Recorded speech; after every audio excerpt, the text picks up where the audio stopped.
Billiard. I got so much motherfucking design on right now. Break it down, bring it back, make it clap. I got 3 old thoughts, new block, where that thing. Bitches on my line, and you know they come strap, hold up. Assalamualaikum warahmatullahi wabarakatuh. Perkenalkan, nama saya Friska Asmanukhalid. Saya kelas dari MIM 2201. Di sini saya akan menjelaskan presentasi saya secara singkat dari pertemuan 9 sampai pertemuan ke-13. Di sini saya akan menjelaskan dari pertemuan 9 yang berjudul tentang kontrol dan pewaktuan.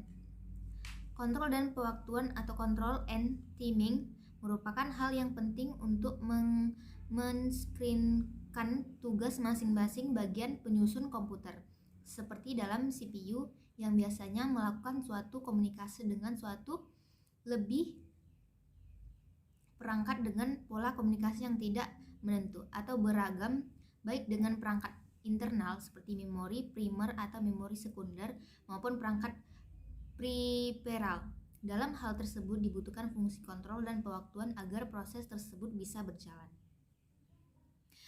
Yang kedua, device communication.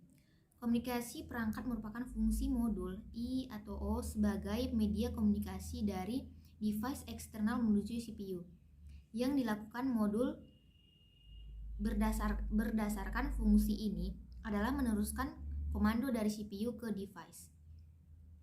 Yang ketiga, buffering. Buffering bertujuan mendapatkan penyesuaian data sehubung perbedaan laju transfer data dari perangkat peripheral dengan kecepatan pengolahan data CPU. Biasanya laju transfer dari perangkat peripheral lebih lambat dibandingkan kecepatan CPU.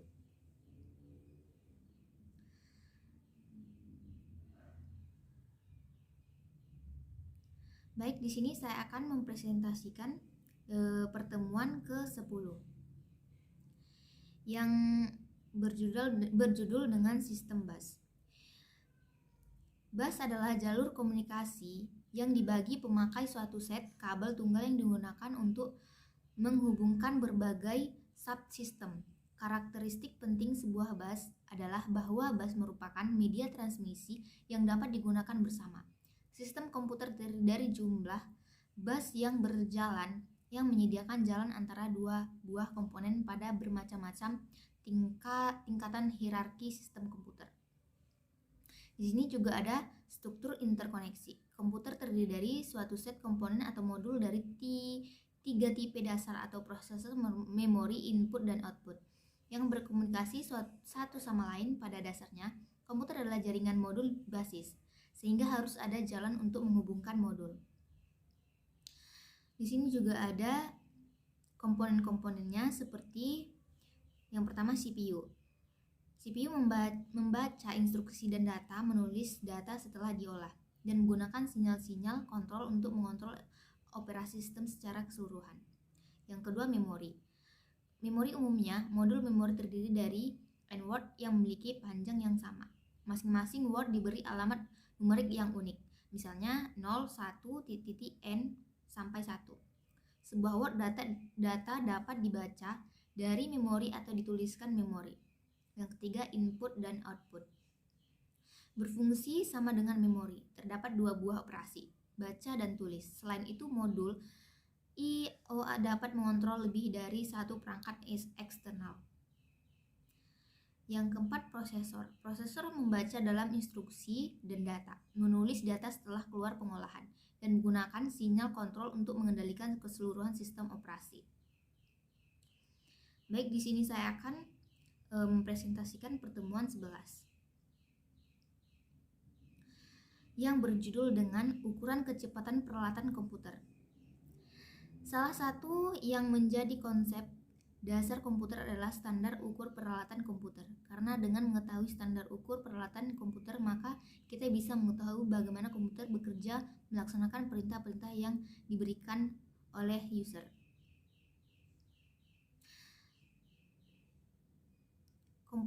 Komputer bekerja melaksanakan perintah-perintah yang diberikan oleh user. Yang pertama, perhitungan unit kerja komputer. Dalam perkembangan komputer mempunyai standar pengukuran sendiri. berbeda dengan satuan ukuran yang lain. Komputer mempunyai suatu ukuran yang disebut dengan byte.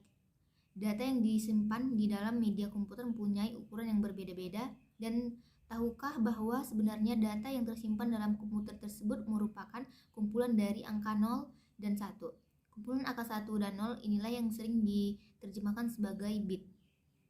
Yang pertama, penjelasan dari bit adalah ukuran terkecil data dalam sebuah komputer. Bit biasanya hanyalah merupakan pilihan antara 0 dan 1, di mana 0 biasanya berarti off dan 1 berarti on. Pada akhirnya komputer akan dikombinasikan kedua pilihan tersebut menjadi format digital yang lebih kompleks untuk mempresentasikan data. Yang kedua, byte. Byte adalah merupakan kumpulan beberapa bit atau 1 byte sama dengan 8 bit. Byte biasanya mempresentasikan sebuah karakter atau misalnya seperti A, tanda tanya, dan lain-lain. Karakter ini bisa berupa huruf, angka, ataupun simbol tertentu. Yang ketiga, BPS. Byte per sekon. Jumlah byte yang ditransfer dalam 1 detik. KBPS, kilobyte per sekon. Jumlah kilobyte yang ditransfer dalam 1 detik. Baik, di sini saya akan melanjutkan pertemuan ke-12 yang berjudul dengan cache memori. Pada dasarnya, cache memori adalah jenis memori komputer berukuran kecil yang menyediakan akses data instan kecepatan tinggi ke prosesor. Cache memori menyimpan program, aplikasi, dan data komputer yang sering digunakan. Inilah yang membuat pengambilan data melalui cache menjadi lebih mudah dan efisien. Memori cache adalah memori tercepat di komputer. Umumnya, cache memori terintegrasi ke motherboard yang langsung tertanam dalam prosesor atau RAM. Fungsi cache memori. Setelah mendengar tentang apa itu cache memori, tentunya gambaran tentang fungsi utama cache memori. Untuk membantu Anda memahami lebih dalam lagi, berikut adalah fungsi dari cache memori. Yang pertama, mempercepat proses akses data pada sebuah perangkat, meringankan beban kerja proses perangkat, mempercepat kerja dan performa memori perangkat, menjadi perantara antara CPU dan RAM. Jenis cache memori. Pada dasarnya, caching adalah sebuah sistem penyimpanan berkecepatan tinggi yang menyimpan data dan instruksi sementara dalam proses komputasi sendiri. Baik, di sini saya akan mempresentasikan pertemuan selanjutnya, yaitu pertemuan ke-13 yang berjudul dengan sistem operasi. Sistem operasi merupakan program yang mengatur eksekusi program dan bertindak sebagai interface antara aplikasi dan perangkat keras. Tujuan sistem operasi adalah memberikan kemudahan efisien terhadap pengguna serta memiliki kemampuan untuk berkembang. Yang pertama, komponen sistem operasi. Komponen sistem operasi adalah manajemen proses, manajemen memori utama, manajemen berkas, manajemen I/O, manajemen penyimpanan sekunder. Yang kedua, layanan yang ada dalam sistem operasi. Sistem operasi memiliki beberapa layanan, yaitu menyediakan user interface, program execution, I/O operation, file system, manipulation, system communication. Yang selanjutnya saya akan mempresentasikan pertemuan ke-13 yang berjudul sama yang seperti tadi, yaitu sistem operasi. Sistem operasi termasuk dalam kelompok yang sistem software, yaitu perangkat lunak yang berperan dalam menjalankan perangkat keras komputer dan sistem komputer secara keseluruhan. Fungsi sistem operasi. Fungsi-fungsi sebuah sistem operasi secara umum dapat dilihat pada gambar yang bisa Anda lihat dari Google. Sebagai gatekeeper, berfungsi mengendalikan hak akses pengguna dalam mengendalikan yang berhak masuk ke dalam sistem dan mengawasi apa saja yang dilakukan. Optimizer ialah sebagai jadwal masukan atau input oleh user, pengaksesan basis data, proses komputasi dan pengguna. Yang pertama, antarmuka pengguna interface. Fungsi ini merupakan fungsi yang paling mudah dikenali oleh pengguna karena melalui fungsi ini pengguna dapat berinteraksi dengan sistem operasi. Yang kedua, manajemen informasi. Memori utama atau lebih dikenal sebagai memori adalah sebuah array yang besar dari word atau byte yang ukurannya mencapai ratusan, ribuan atau bahkan jutaan. Yang ketiga, manajemen file. File atau berkas adalah kumpulan informasi yang berhubungan sesuai dengan tujuan pembuatan berkas tersebut. Umumnya file mempresentasikan program dan data. Yang keempat, manajemen proses.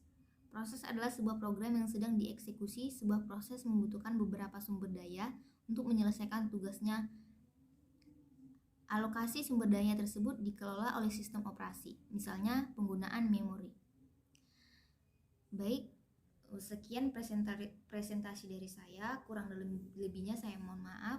Saya akan dengan assalamualaikum warahmatullahi wabarakatuh.